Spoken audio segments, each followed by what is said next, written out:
Nagbabalik na ang Los Angeles Lakers, nilampaso nila ang Washington Wizards sa score na 88-111. Ito yung nagagawa mga idol kapag nag-aambagan ang mga manlalaro. Davis double-double, 29 points, 16 rebounds. LeBron James 21 points, 10 rebounds, 13 assists.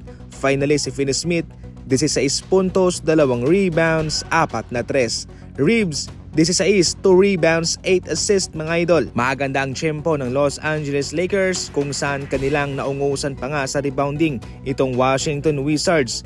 50 total rebounds para sa Lakers, 46 para sa Wizards. Pero heto ang mas malaki. Nagkaroon ng malaking diferensya ang Lakers sa defensive rebounds. 43 sa Lakers, 37 sa Washington. Nasolusyonan ng Los Angeles Lakers ang kanilang problema sa rebounding at sa depensa. Kung sakaling ito'y magpapatuloy mga idol, siguradong hirap na silang matalo sa kanilang mga susunod na mga laban. Naging malinaw para sa Miami Heat na ang kanilang team sa ngayon ay pagmamay-ari na ni Tyler Herro. Walang Herro sa kanilang laban kontra Portland Trail Blazers, malaking problema. Kahit na nga nandyan si Jimmy Butler mga idol, talo pa rin naman sila. Si Simmons 24 points, Ayton 22, Avdija 16 points, 10 rebounds para kanilang matalo ang Miami Heat. Si Robinson 22 at si Ware 20 points and 16 rebounds. Eto nga mga idol ang tinatawag na hero effect kung saan bumagsak yung kanilang opensa. Si Jimmy Butler kahit na nagkaroon siya ng 27 minutes na playing time, 13 points lamang ang kanyang naipuntos. Kahit na nga siya ay nakabalik galing sa suspensyon, hindi pa rin maitatanggi na malamya ang kanyang pangatawan. Nakitang-kita naman na gusto niya nang makawala sa Miami Heat. So matotal, isa lang ang ibig sabihin nito.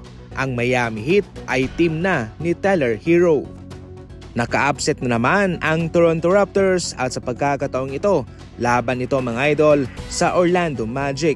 Pinangunahan mismo ni Scottie Barnes ang kanyang kupunan na Raptors para mapataob itong Orlando Magic. Maganda ang paninimula nitong Orlando Magic mga idol. Sila'y sumasabay sa top 5. Pero ngayon paunti-unting silang bumabagsak sa standing dahil din yan sa kanilang kakulangan sa 3-point line.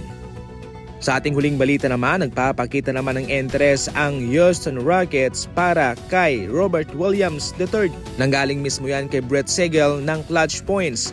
Nangangailangan pa sa ngayon ng isa pang center ang Rockets sapagkat yung kanilang maasahan sa kanilang rotation ay sina Alperen Sengun lamang at Jack Landale. Malaking tulong para sa kanila itong si Robert Williams kapag nagkataon. Kahit papano mayroon silang maisasalpak bilang pangatlong option sa kanilang rotation.